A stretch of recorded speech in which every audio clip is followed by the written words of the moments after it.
ઈસમત 391 શ્રી રામ કર્મ ભજન મન છાડી જનું જબ લગી જનું ન તુમાર તબ લગી સુખ સપને હું નહીં કિએ કોટી ઉપચાર।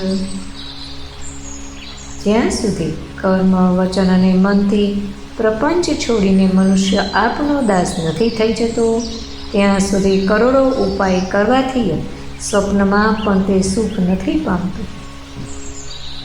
સુની મુનિ ભજને રામ સકુચાને ભાવ ભગતિ આનંદ અગાને તબ રઘુબર મુનિ સુજ સુસુહાવા કોટી બાતી કહી સબહી સુનાવા। મુનિના વચન સાંભળીને તેમની ભાવ ભક્તિના કારણે આનંદથી તૃપ્ત થયેલા ભગવાન શ્રી રામચંદ્રજી સંકોચાઈ ગયા। પછી શ્રી રામચંદ્રજીએ ભરદ્વાજ મુનિનો સુંદર સુયશ કરોડો પ્રકારે સૌને કહી સંભળાવ્યો।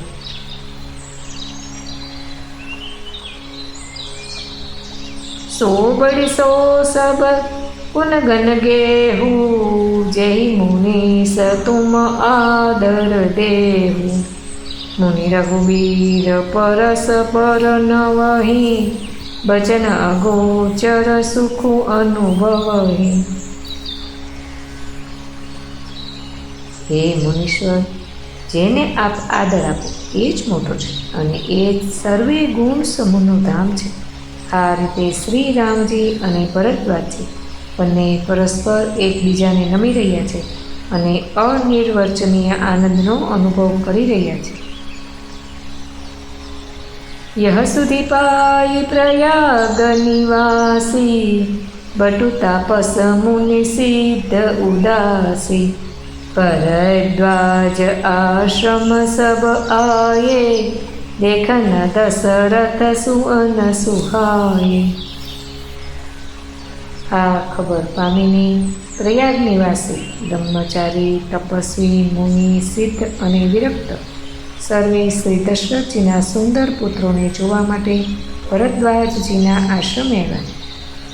राम प्रणाम किन्ह सब काहू मुदित भये लई लोयन लाहू देहियशीष परम सुख पाई फिरे सराहत सुंदरताई। श्री रामचंद्रजी दरेकने प्रणाम કર્યા। નેત્રોનો લાભ પામીને બધા આનંદિત થઈ ગયા અને પરમ સુખ પામીને આશીર્વાદ આપવા લાગ્યા। શ્રી રામજીના સૌંદર્યની પ્રશંસા કરતા કરતા તેઓ પાછા ફર્યા। राम किन्ह विश्राम निशि प्रात प्रयाग नहाई चले सहित सिय लखन जन मुदित मुनि सिरुनाई।